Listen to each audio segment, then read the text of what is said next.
এনেছিলে সাথে করে মৃত্যুহীন প্রাণ, মরণে তাহা তুমি করে গেলে দান। শহীদ ক্ষুদিরাম বসুর ১৩৭তম জন্মজয়ন্তী উদযাপন করা হলো ক্ষুদিরাম কলোনি প্লট অ্যাসোসিয়েশন সহযোগিতায় দমদম প্রগতি সংঘ। ৩রা ডিসেম্বর শহীদের মর্মর মূর্তিতে মাল্যদান করা হয়, স্মৃতিচারণ ও আতশবাজি প্রদর্শনের অনুষ্ঠান করা হয়। বৃহস্পতিবার গুণী শিল্পীদের দ্বারা অনুষ্ঠান করা হয়, যার মধ্যে ছিলেন Sujoy Bhowmick, playback singer Arpita Das, star Jalsha এবং নায়িকা ইতিকা পাল। আজকে শহীদ ক্ষুদিরামের যে মর্মর মূর্তি, তার যে প্রতি শ্রদ্ধা নিবেদন করা হচ্ছে, কি বলবেন? যেহেতু বাংলার মনীষীদের একটা বারবার করে তাদের যে শ্রদ্ধা অর্পণ করে শাসক দল তৃণমূল কংগ্রেস, কিন্তু অন্যান্য রাজনৈতিক দলগুলি সেই মনীষীদের নিয়ে আক্রমণ করে ভোট ব্যাংকের ক্ষেত্রে পাওয়া যায়, কী বলবেন? এখানে বলার কিছু নেই। বাঙালির ঐতিহ্য, এই ঐতিহ্য কেউ বুঝবে। যারা এই আজকে আমরা ভারতবর্ষ স্বাধীন হচ্ছে, আমরা স্বাধীনতা পালন করছি, আমরা স্বাধীনভাবে ঘুরে বেড়াচ্ছি, তাদের জন্য হয়েছে সেটা তো মনে রাখতে হবে। যত বাঙালি মনীষী যারা নিজেদের আত্মবলিদান দিয়ে ভারতবর্ষকে স্বাধীন করেছে, তাদের তো ভুলে গেলে চলবে না। যে যাই বলুক না কেন, আমরা যারা বাঙালি এই ঐতিহ্য আমরা বহন করেই চলব এবং প্রত্যেক মনীষীর জন্মদিন আমরা সুন্দরভাবে, ঠিক আজকে যেভাবে পালন করা হলো, আমরা ঠিক সেভাবেই প্রত্যেক মনীষীর জন্মদিন পালন করে থাকি। এটা আমাদের বাঙালি ঐতিহ্য। একটা রক্ষণাবেক্ষণ তো প্রত্যেক বছর একটা রক্ষণাবেক্ষণের ব্যবস্থা থাকে, সেক্ষেত্রে কী ভাবছেন আপনার, কীভাবে করেন এই রক্ষণাবেক্ষণ? এখানে আমরা রক্ষণাবেক্ষণ পরিষ্কার পরিচ্ছন্ন করা, এটা তো দেখভাল করতে হবে। এটা একটা এমন জিনিস, এটা একটু সেন্টিমেন্টাল ব্যাপার, এটা তো বলার প্রশ্ন নেই। অতএব আমরা আমাদের নিজেদের বাড়িঘর যেরকম রক্ষণাবেক্ষণ করি, ঠিক সেমনি এভাবে রক্ষণাবেক্ষণ করে আমরা যুব সমাজকে শহীদ ক্ষুদিরামের যে আত্মত্যাগ, তাদের যে চিন্তাধারাকে মিলিয়ে নেওয়ার জন্য কী কী প্রয়াস রয়েছে আপনার? দেখুন, আমি একটা ছোটো স্কুলে পড়াতাম, ওখানে একটা বই ছিল আমরা বাঙালি।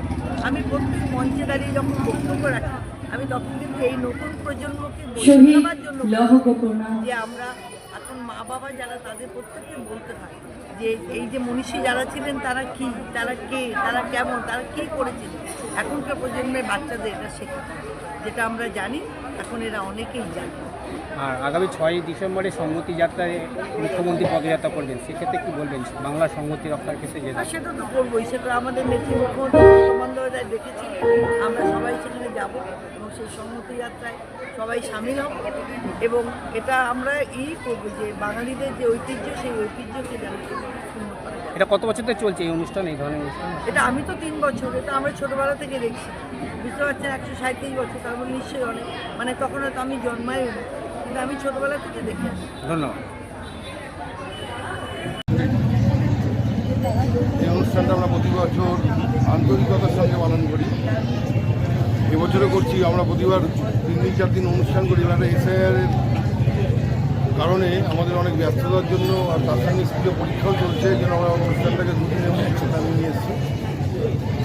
2 দিনের মধ্যে রাখলেও আমরা যথাযথ মর্যাদা দিয়ে ক্ষুদিরাম বসুর জন্মদিনটাকে পালন করার চেষ্টা করছি। যেভাবে দেখা যাচ্ছে যে বারবার করে মনীষীদের উপর আক্রমণ করছে বিজেপি, সেক্ষেত্রে বাংলায় যে মনীষীদের একটা শ্রদ্ধা জ্ঞাপনের যে চলছে, সেক্ষেত্রে তাদের যে বিরোধী 2026 সামনেই, কী বলবেন? 2026 নিয়ে কিছু বলবো না, কিন্তু বাংলার মনীষীদের স্বাধীনতা সংগ্রামে যদি কেউ রক্ত দিয়ে থাকে, ও সবথেকে বেশি রক্ত দিয়েছে বাঙালিরা, তারপর পাঞ্জাবিরা। আজকে গুজরাটিদের থেকে আমরা শিখবো না যে দেশভক্তি কাকে বলে। আর এই যে রক্ষণাবেক্ষণের জন্য কী ভাবছেন? যেহেতু মর্ম মূর্তি তো আজকে স্থাপন হলো, তারপরে স্থাপন হয়নি, এটা 50 সালে 56 সালে স্থাপন হয়েছে।